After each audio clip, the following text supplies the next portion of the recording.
من الشیطان الرجیم بسم اللہ الرحمن الرحیم الحمد للہ رب العالمین وصلی اللہ علی محمد وآلہ الطاہرین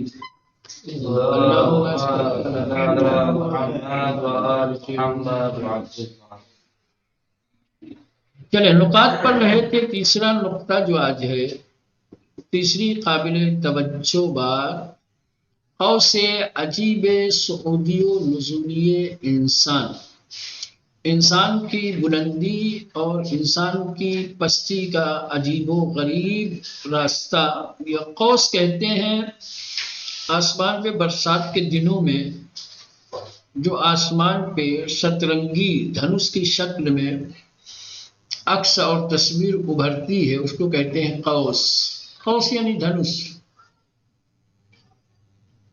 دونوں کو کہا جاتا ہے قوس و قزح یا قزح، سمجھ رہے ہیں کہ اصل میں یہاں قوس سے مراد جو ہے یعنی انسان کے بلندی کی طرف جانے اور پستی کی طرف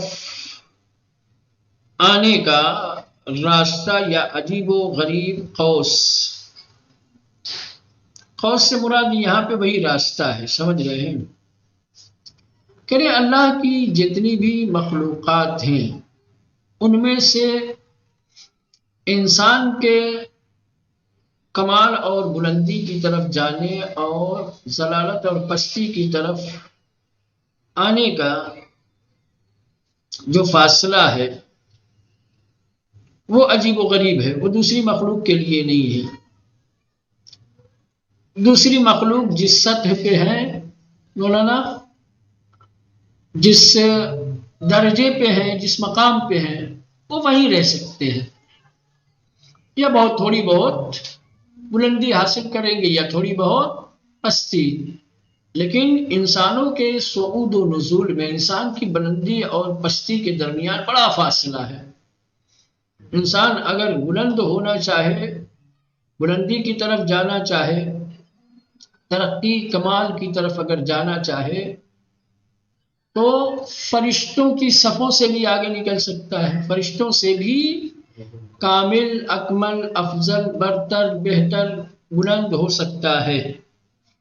اور اگر پستی کی طرف آنے لگے تو اس کی پستی حیوانوں کی بھی پستی سے زیادہ ہو سکتی ہے، اتنا گر سکتا ہے، اتنا پست ہو سکتا ہے، اتنا ذلتوں کے دلدل میں جا سکتا ہے کہ وہاں حیوان بھی نہیں پہنچے، جہاں حیوان بھی نہیں پہنچے۔ تو انسان کی بلندی اور اس کے کمال اور اس کی پستی کے درمیان جو فاصلہ ہے وہ کسی اور مخلوق کی بلندی اور پستی کے درمیان فاصلہ نہیں ہے۔ دوسری مخلوق اگر بلند ہوتی ہے تو کچھ ہی بلند ہوتی ہے، گرتی ہے تو کچھ ہی نیچے گرتی ہے، لیکن انسان کی بلندی اور پستی کے درمیان بڑا ہے، سمجھ رہے ہیں؟ اسی کو سمجھانے کی کوشش کی ہے اور بتایا ہے کہ جو انسان برتری، بلندی، کمال کی طرف جانا چاہتا ہے اس کو کس چیز کی ضرورت ہے، وہ کون سی چیز ہے، وہ کون سا راستہ ہے، وہ کون سا ذریعہ ہے جو انسان کو کمال کی طرف، بلندی کی طرف لے جاتا ہے، اور وہ کون سی چیزیں ہیں کہ جو انسان کو پستی کی طرف لے جاتی ہے۔ بلندی کی طرف انسان اگر جائے گا تو اس کی بلندی کی حد کہاں ہے، کتنا بلند ہو سکتا ہے، پستی کی طرف اگر انسان آ رہا ہے تو کتنا پست ہو سکتا ہے، اس کی پستی کی منزل کیا ہے، مقام کیا ہے، اسی کو بیان کیا ہے۔ کہہ رہے از آیات ان سورہ بخوبی استفادے می شود، کہ اس سورہ کی آیتوں سے یہ بات واضح اور روشن ہوتی ہے کہ ہیچ مخلوقی در عالم، دنیا میں کوئی بھی مخلوق فاصلے قوس صعودی و نزولیش، کہ جس کے بلندی اور جس کی پستی کا راستہ یا فاصلہ بے انداز انسان نیست، انسان کے برابر نہیں ہے۔ بلندی اور پستی کے درمیان جو فاصلہ انسان کے لیے ہے وہ دنیا میں کسی اور مخلوق کے لیے نہیں ہے۔ اگر دارائے ایمان و اعمال صالح باشد، اگر انسان با ایمان ہے، اگر انسان کی زندگی اعمال صالحہ کے ساتھ گزر رہی ہے، توجہ داشتے باشد کہ عمل الصالحات ہمیں اعمال را شامل می شود. اب ایک توجہ دلا رہے ہیں، کہہ رہے ہیں کہ آیت میں جو کلمہ یا تعبیر عمل الصالحات پر جو الف لام لگا ہوا ہے وہ مولانا جنس کا ہے. کیا ہے؟ جنس کا ہے. اور جنس آپ جانتے ہیں کہ جمیع اور تمام پہ دلالت کرتا ہے. ہر عمل صالح، تمام اعمال صالح، نہ یہ تھی اعمال صالحہ میں سے کچھ نہیں. سمجھ رہے ہیں؟ تو انسان کی توجہ ہونی چاہیے کہ عمل الصالحات سے مراد یا عمل الصالحات کی تعبیر تمام اعمال صالح کو شامل ہے. ہر وہ عمل جو صالح کہلاتا ہے وہ عمل الصالحات میں ہے.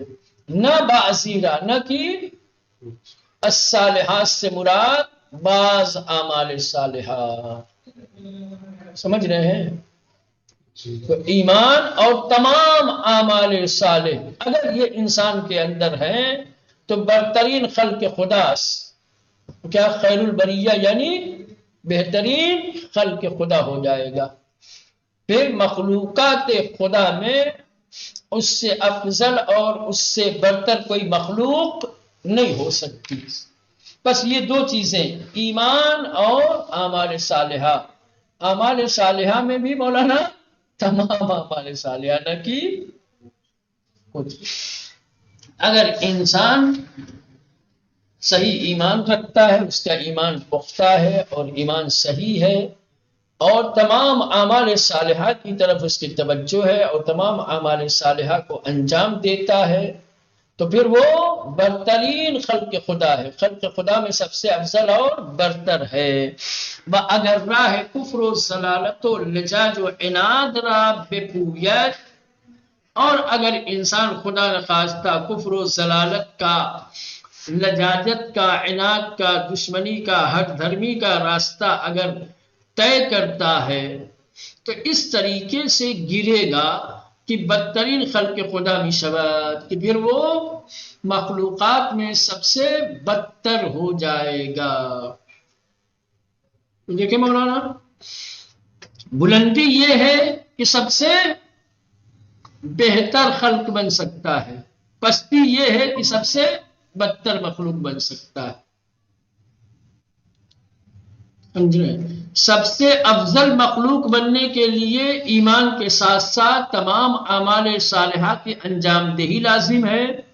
بدترین مخلوق بننے کے لیے کفر و ضلالت کا راستہ یا کفر و ضلالت کو اختیار کرنا. اب یہ دیکھ رہے ہیں ان فاصلے عظیم یعنی قوس صعودی و نزولی. اب یہ دیکھ رہے ہیں انسان کے صعود اور انسان کے نزول کے قوس کے درمیان جو ایک عظیم فاصلہ ہے. آسان لفظوں کا انسان کے کمال اور انسان کے پستی، انسان کی بلندی اور انسان کی پستی کے درمیان یہ جو عظیم فاصلہ ہے، انسان گرچہ مسئلہ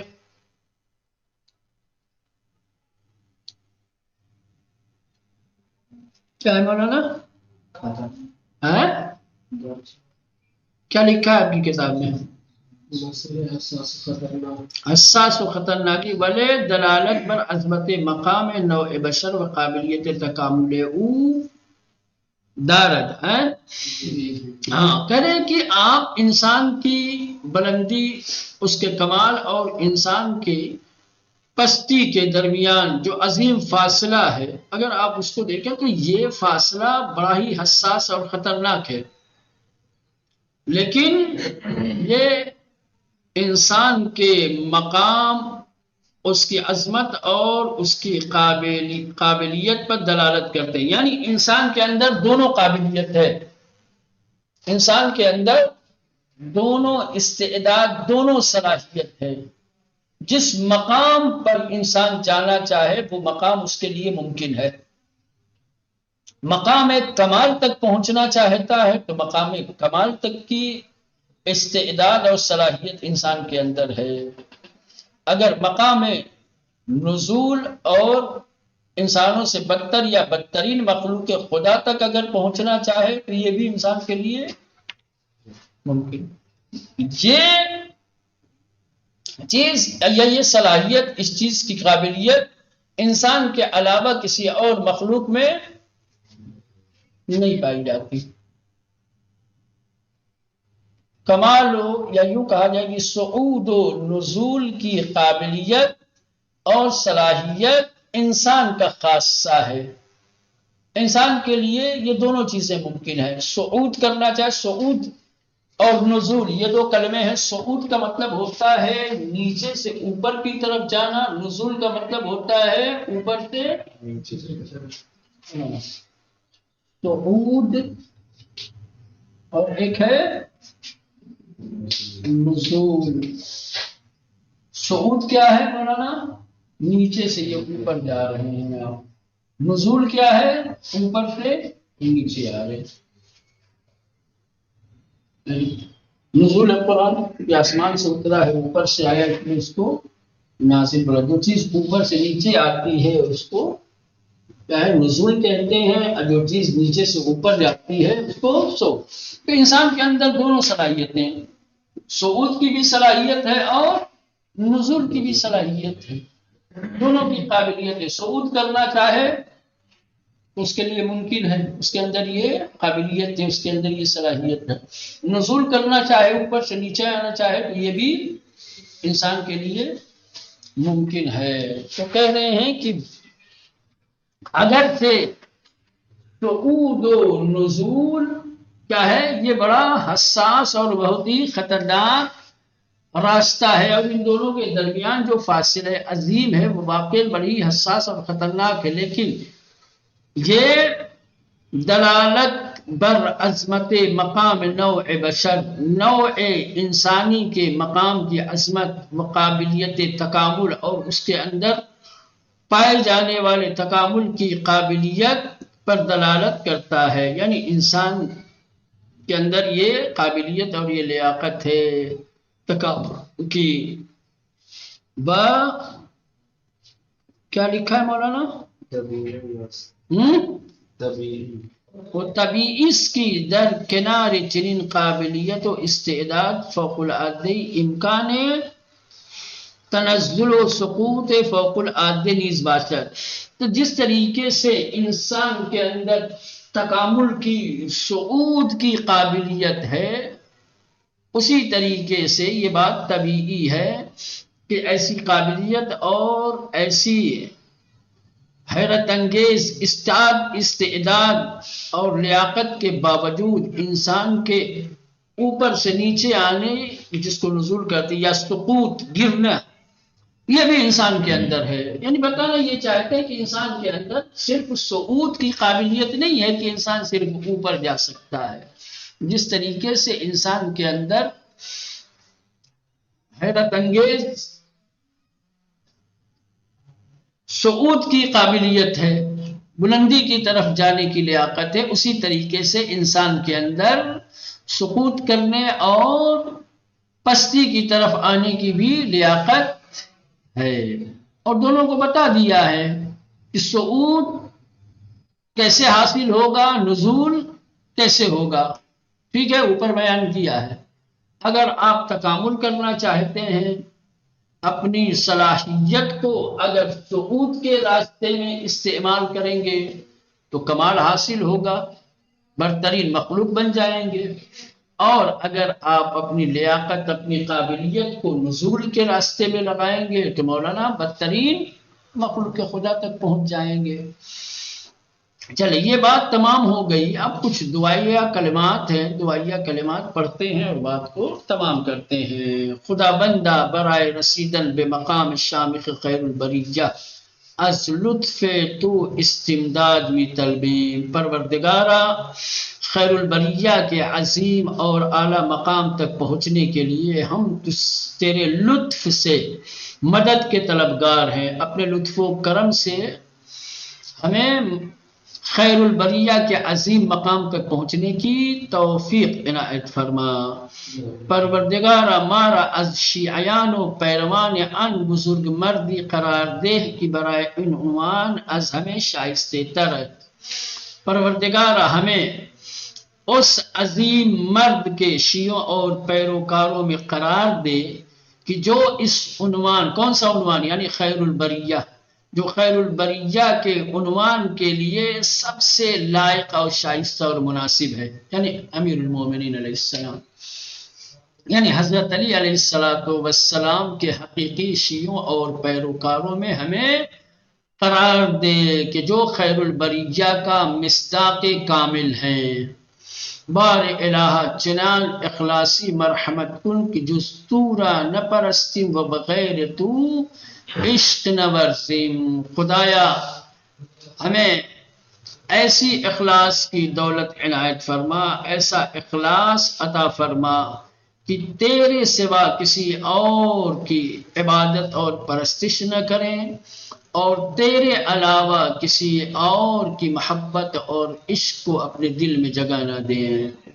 بار الہ یعنی اے میرے پروردگار، اے معبود، چنان اخلاصی، ایسا اخلاص مرحمت کن عطا کر کہ جستورا، کہ تیرے سوا، تیرے علاوہ، نہ پرستین، کسی اور کی عبادت نہ کریں ہم، وہ بغیر تو، اور تیرے علاوہ کسی اور سے عشق نہ ورزیم، عشق نہ کریں، محبت نہ کریں۔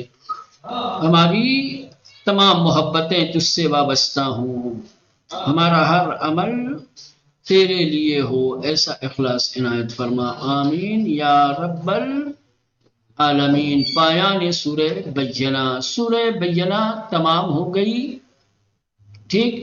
اب نیا سورہ زلزال یا زلزلہ شروع ہوگی۔ یہ سورہ انشاءاللہ کل سے پڑھیں گے، ٹھیک ہے۔ سورہ بینہ میں اگر کہیں کسی طریقے کا کوئی سوال ہو، کوئی ابہام ہو، کوئی مطلب، کوئی نقطہ نہ سمجھ میں آیا ہو، تو وقت ہے آپ لوگ بیان کر سکتے ہیں۔